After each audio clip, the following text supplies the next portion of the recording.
हाय दोस्तों, मेरा नाम मोहम्मद इरफान है और आप देख रहे हैं मेरा यूट्यूब चैनल। आज हम सीखेंगे अगर हमारे पास x माइनस वन और x की कीमत दी गई हो तो हम इससे एक्स स्क्वायर प्लस वन और x की वैल्यू कैसे मालूम कर सकते हैं। तो हमारे पास ये जो गिवन है वो है x माइनस वन और x इक्वल है 3 के बराबर, और हमें मालूम करना है एक्स स्क्वायर प्लस वन और एक्स स्क्वायर।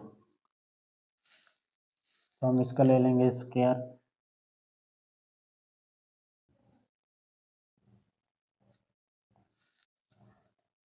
हम जानते हैं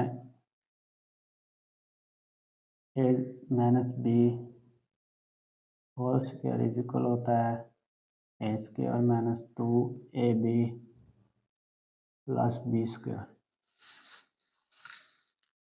तो कुले के मुताबिक इसको खोलेंगे, हमारे पास आ जाएगा एक्स स्क्वायर माइनस टू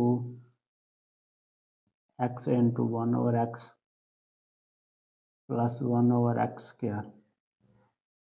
3 का क्यूब स्क्वायर हमारे पास आ जाएगा 9।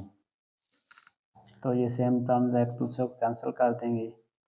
X square minus two plus one over x square is equal to 9।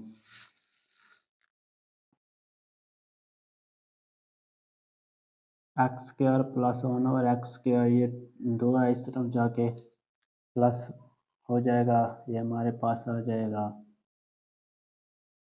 9 plus two x square plus one over x square हमारे पास आ जाएगा 11। तो हमें यही चाहिए था। तो x square plus one over x square is equal to 11, यही हमारा रिक्वायर्ड आंसर है।